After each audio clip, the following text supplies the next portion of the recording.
जय हिंद व्यूअर्स। मैं chest number 28 आपका एक न्यू वीडियो में वेलकम करता हूं। आज के इस वीडियो में हम जानेंगे कि पीआईक्यू फॉर्म फिल करने का सही तरीका क्या है।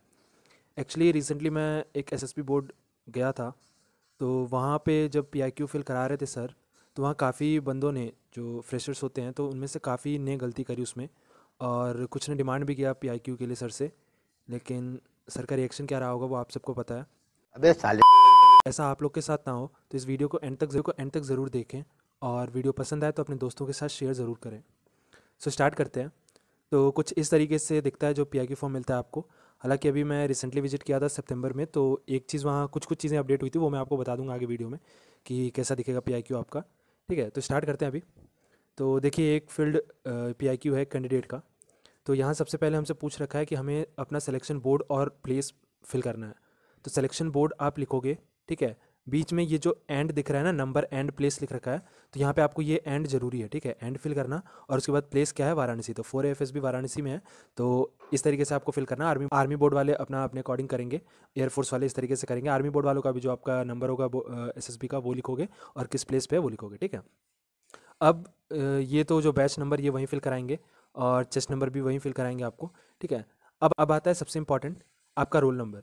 तो जो तो यूपीएससी यानी सीडीएस और एनडीए एंट्री से जा रहे हैं तो उनका तो लाइक बहुत 5 से 6 डिजिट का रोल नंबर होता है, तो उनमें से काफ़ी को याद हो जाता है अपना रोल नंबर।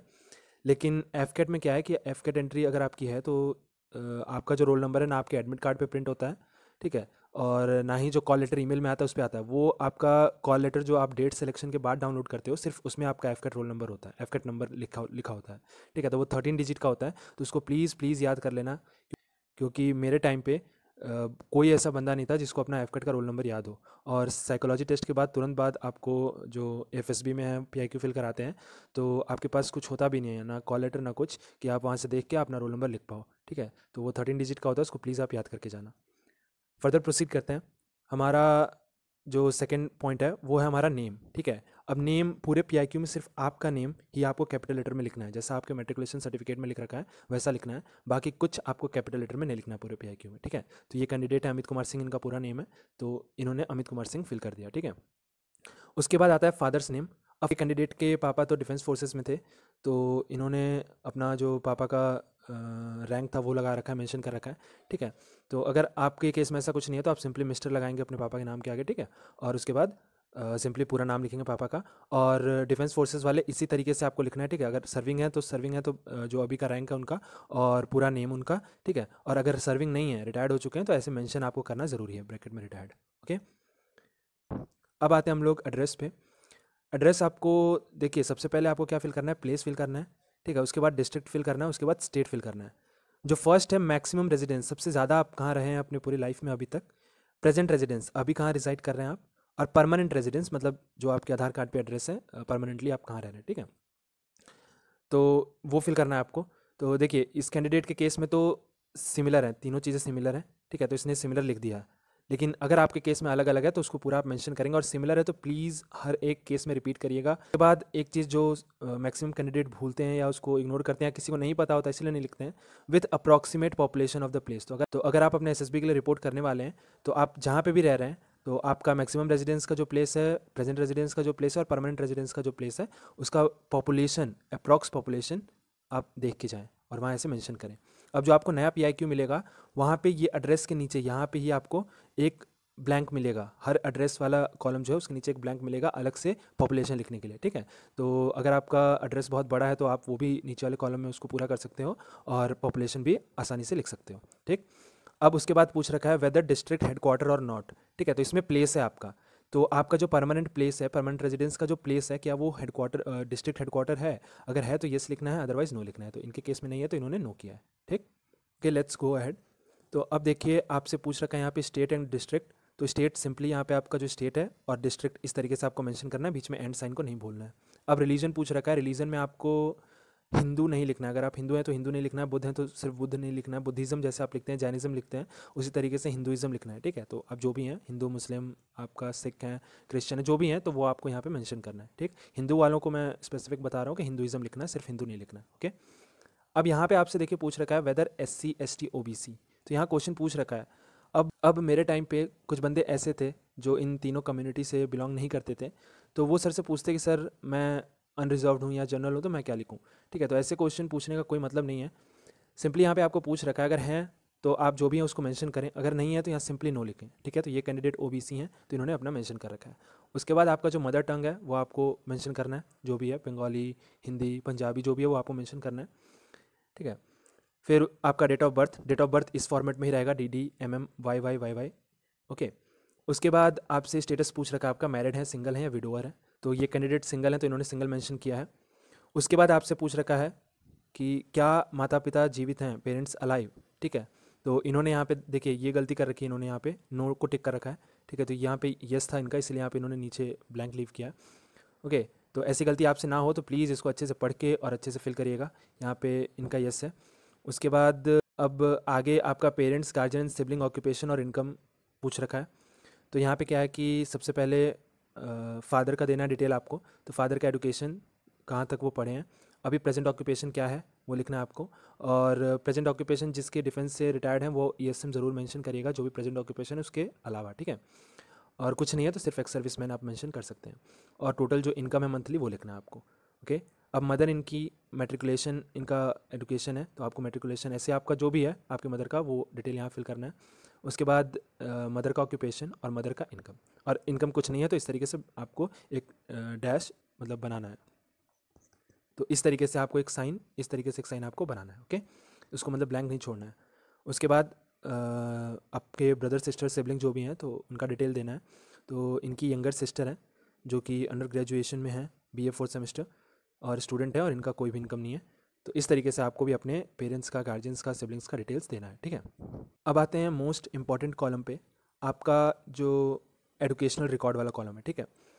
तो इसमें सबसे पहले आपका मैट्रिक या हायर सेकेंडरी किस स्कूल से हुआ है सिर्फ वो लिखना है, ठीक है। यहाँ प्लेस नहीं पूछ रखा है तो प्लीज़ और प्लीज़ सिर्फ और सिर्फ आपके स्कूल का नेम लिखना है आपको। 10+2 कहाँ से हुआ है उसका भी नेम लिखना है, और ग्रेजुएशन कहाँ से हुआ है उसका भी नेम लिखना है, ओके। फिर बोर्ड कौन सा रहा है तो CBSE, और यूनिवर्सिटी और कॉलेज इनके केस में सेम है तो इन्होंने सेम लिखा है।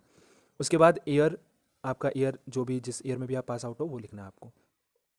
अब इस वाले कॉलम पे देखिए यहाँ पे क्लियरली लिखा गया है डिवीज़न एंड मार्क्स। अब यहाँ बंदे क्या करते हैं, वो सिंपली अपना परसेंटेज जो आता है वो सिर्फ मेंशन कर देते हैं, ठीक है, और डिवीज़न नहीं मेंशन करते हैं। तो ये गलती आप मत करिएगा, डिवीज़न मेंशन ज़रूर करिएगा।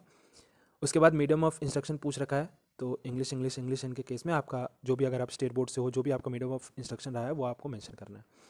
उसके बाद डे स्कॉलर और बॉर्डर में काफ़ी बंदों को दिक्कत होती है। बॉर्डर वो होते हैं जो हॉस्टल वगैरह में रहते हैं स्कूल के ही और पढ़ते हैं, ठीक है, बोर्डिंग लॉजिंग उनका वहीं होता है स्कूल में उनके, तो वो बॉर्डर होते हैं। और डे स्कॉलर वो होते हैं जो मतलब बॉर्डर को छोड़ दीजिए तो वो सारे के सारे डे स्कॉलर आते हैं, ठीक है, जैसे डेली स्कूल जाना फिर घर आना उस तरीके से। तो ये तीनों केसेस में डे स्कॉलर रहे हैं, तो जैसा आपका है आप अपना मेंशन करिएगा। अब आते हैं हम लोग सेकंड पेज पे अपने PIQ के। यहाँ फर्स्ट चीज़ जो आपसे पूछी जाती है वो आपका age in years and months, ठीक है। तो ये अपने SSB में अपेयर होने से पहले आप प्लीज़ अपना कैलकुलेट कर लीजिएगा और कैलकुलेट करके जाइएगा। इस तरीके से आपको मेंशन करना है, जैसे इनका 21 ईयर्स एंड 3 मंथ्स है तो इन्होंने मेंशन किया, इसी तरीके से आपको भी करना है। अब यहाँ पे आपसे पूछ रखा है सेकंड चीज़ हाइट। हाइट में सिंपली आपको पूरा 1.85 ये हैं तो 1.85 इन्होंने लिखा है, सिर्फ 1.8 नहीं लिख देना है, ठीक है। और हाइट आपको मीटर्स में लिखनी है, ये चीज़ आप चेक कर लीजिएगा, हो सकता है PIQ इन फ्यूचर अगर चेंज हो और यहाँ मीटर की जगह सेंटीमीटर में पूछे, ठीक है, तो वो आप रीड कर लीजिएगा, उस अकॉर्डिंग दीजिएगा। तो इनकी हाइट 185 सेंटीमीटर है तो इन्होंने 1.85 मीटर लिखा है। यहाँ मैं बार बार कह रहा हूँ 1.8 सिर्फ नहीं लिखना है, पूरा डेसिमल के बाद 2 डिजिट लिखना आपको नेसेसरी है, ठीक है। तो 1.85 मीटर इन्होंने पूरा मेंशन किया है। उसके बाद आपसे वेट पूछ रखा है किलोग्राम में, तो वेट जो इनका कैंडिडेट का इन्होंने अपना मेंशन कर रखा है। देन 9th पॉइंट में आपसे पूछ रखा है प्रेजेंट ऑक्यूपेशन अगर कुछ है या पर्सनल मंथली इनकम कुछ है तो वो मेंशन करने। तो ये ऑनलाइन ट्यूटर है और इनकी जो इनकम है वो 15,000 है, तो ये यहाँ पे इन्होंने शो कर रखा है। उसी तरीके से आपका भी कुछ है तो आप शो करिए, अदरवाइज सिंपली ब्लैंक छोड़िए और एक डैश डाल दीजिए, ठीक है, कॉलम में। उसके बाद पूछ रखा है कि NCC कैडेट आप रहे हैं, तो सिंपल है, ये नहीं रहे हैं तो इन्होंने नो लिखा है और यहाँ पे मेंशन कर दिया है कि कुछ नहीं है, ठीक है। देन अब आते हैं अपन participation in games and sports वाले कॉलम पे। तो ये बहुत ही ज़्यादा इंपॉर्टेंट कॉलम हो जाता है। अब कई लोग क्या सोचते हैं कि उन्होंने किसी इंस्टीट्यूशन को अपने या अपने स्कूल को, कॉलेज को रिप्रेजेंट नहीं किया है और ना ही उनकी कोई अचीवमेंट रही है, तो ऐसा तो कोई नहीं है कि जिसने कोई भी गेम ना खेला हो, ठीक है। तो यहाँ पे आपने जो भी गेम खेला उसको प्लीज़ मेंशन करिए।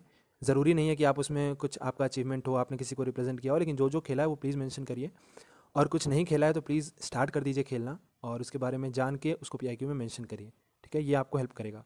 तो जैसे ये कैंडिडेट हैं तो इन्होंने अपना रनिंग लिखा है, क्रिकेट लिखा है, बैडमिंटन लिखा है, वॉलीबॉल लिखा है, और जैसा हम देख सकते हैं अचीवमेंट इनकी सिर्फ रनिंग में है और किसी में अचीवमेंट नहीं है, फिर भी इन्होंने मेंशन किया है, ठीक। क्रिकेट भी इन्होंने खेला है लेकिन ना किसी लेवल पे खेला है, ना कोई अचीवमेंट है इनकी। वॉलीबॉल भी खेला है लेकिन ना किसी को रिप्रेजेंट किया है और ना ही कोई अचीवमेंट है। तो मेंशन किया है इन्होंने, उसी तरीके से आपको भी मेंशन करना है। और यहाँ पे आपको पीरियड ऑफ ड्यूरेशन पूछ रखा है पार्टिसिपेशन का। अब यहाँ कुछ कैंडिडेट्स क्या था कि वो सिंपली अपना ईयर, सिर्फ या तो ईयर लिख देंगे या 2 ईयर्स 3 ईयर्स लिख देंगे, लेकिन इस तरीके से अगर आप बताएंगे तो ये डिटेलिंग हो गई, ठीक है। तो इससे हेल्प होगा इंटरव्यूअर को भी, और आपके लिए भी ईजी रहेगा रिमेंबर करने के लिए कि आप कब कब खेलें, कौन कौन सा गेम खेलें, ठीक है। तो इस तरीके से आपको करना है। और रनिंग में इन्होंने स्कूल को भी रिप्रेजेंट किया है, कॉलेज को भी किया, तो इस तरीके से मेंशन किया है। तो अगर आपका भी ऐसा है तो आप ऐसे मेंशन कर सकते हो। उसके बाद आपसे पूछ रखा है कि हॉबीज़ और इंटरेस्ट क्या क्या हैं आपके। तो इनका प्लेइंग सुडोकू, रीडिंग और कुकिंग। तो उसी तरीके से आप भी मेंशन कर सकते हो जो जो भी आपकी हॉबीज़ हैं। अब आते हैं हम लोग अपने नेक्स्ट मोस्ट इंपॉर्टेंट ब्लॉक पे। एक चीज़ और, अगर मान लीजिए कुछ लोग तो ऐसे होते हैं जिनके पास लिखने के लिए कुछ नहीं है गेम स्पोर्ट्स वाले में, लेकिन कुछ लोग ऐसे होते हैं जिनको ये जगह कम पड़ जाती है। तो सिंपली आपको यहाँ पे एक स्टार मार्क पुट करना है, और ये स्टार आपको जो पीएचडी का टॉप में आपको जो ब्लैंक स्पेस दिख रहा, जो भी खाली स्पेस दिख रहा है कॉन्फिडेंशियल जो लिखा है उसके ऊपर, ठीक है, वहाँ पे आप स्टार डाल के और उन चीज़ों को मेंशन कर सकते हो जो यहाँ नहीं लिख पाए हो आप, ठीक है। अब आते हैं अपने सेकंड मोस्ट इंपॉर्टेंट कॉलम पे इस वाले पेज के, जो है हमारा कि अगर आपने किसी एक्स्ट्रा करिकुलर एक्टिविटीज़ में पार्ट लिया है तो उसको मेंशन करना है आपको। तो जैसे ये कैंडिडेट काफ़ी एक्टिव रहे अपने स्कूल टाइम में, तो इन्होंने स्कूल क्वायर ज्वाइन किया है, art and craft club join किया है, ड्राई कुकिंग क्लब ज्वाइन किया है, गार्डनिंग क्लब ज्वाइन किया है, और ईयर भी मेंशन किया है इन्होंने कब कब किया है। तो इस तरीके से आपको भी करना है, और इसमें भी अगर कोई अचीवमेंट रही हो तो इनका ड्राई कुकिंग क्लब में फर्स्ट पोजीशन रहा है इंटर हाउस कॉम्पिटिशन में, ठीक है। तो इस तरीके से आपको भी मेंशन करना है, और जहाँ नहीं है अचीवमेंट वहाँ सिंपली ऐसे डैश डैश पुट कर देना है, ओके। देन देखिए यहाँ पे आपसे पूछ रखा है कि position of responsibility officers held in NCC, scouting, sports team, extra curricular group and other fields, ठीक है। तो अगर कुछ आपका रिस्पॉन्सिबिलिटी रहा है आपके स्कूल टाइम में या कॉलेज टाइम में, या किसी स्पोर्ट्स के आप कैप्टन रहे हो अपने टीम के, तो वो सब चीज़ें आपको यहाँ पे मेंशन करनी है। जैसे ये कैंडिडेट स्कूल प्रीफेक्ट रह चुके हैं, क्लास मॉनिटर रह चुके हैं, ठीक है। तो इस तरीके से आपको भी चीज़ें मेंशन करनी है। उसके बाद नेचर ऑफ कमीशन आपका क्या है, तो यहाँ पे आपका इन्होंने परमानेंट कमीशन मेंशन कर रखा है, तो ये सीडीएस एंट्री से जा रहे होंगे। अगर आप एफकेट एंट्री से जा रहे हैं तो आपको एसएससी मेंशन करना है वहाँ पे। और उसके बाद चॉइस ऑफ सर्विस क्या है, तो ये एयरफोर्स के लिए अपेयर कर रहे हैं तो इन्होंने एयरफोर्स मेंशन किया है। उसके बाद ये फ्रेशर है तो number of chances availed for commission in all 3 services इन्होंने 0 मेंशन कर रखा है। और अगर आपका कुछ है तो वहाँ पे सिंपली आप 1 है 2 है तो यहाँ पे आप मेंशन करोगे, 3 है तो मेंशन करोगे, कितनी बार आप सीरियल नंबर वाइज पूरा मेंशन करोगे चीज़ें, ठीक है। और एक चीज़ और, जहाँ पे आप जाओ तो वहाँ का चेस्ट नंबर और बैच नंबर याद रखो, ठीक है। आपको नेक्स्ट एसएसबी में होप सो ज़रूरत ना पड़े आपको नेक्स्ट एसएसबी जाने की, लेकिन अगर आप जाते हैं तो वहाँ पे आपको हेल्पफुल रहेगा। और डेट भी, आप किस डेट पे रिपोर्ट किया था आपने उस पर, और कौन सा एसएसबी नंबर था और प्लेस क्या थी और एंट्री कौन सा था, ठीक है। तो होप सो ये वीडियो काफ़ी हेल्पफुल रही होगी आप लोग के लिए। और कुछ क्वेश्चन हो तो आप कमेंट सेक्शन में पूछ सकते हो। बाकी वीडियो पसंद आई हो तो प्लीज़ लाइक ज़रूर कर देना, और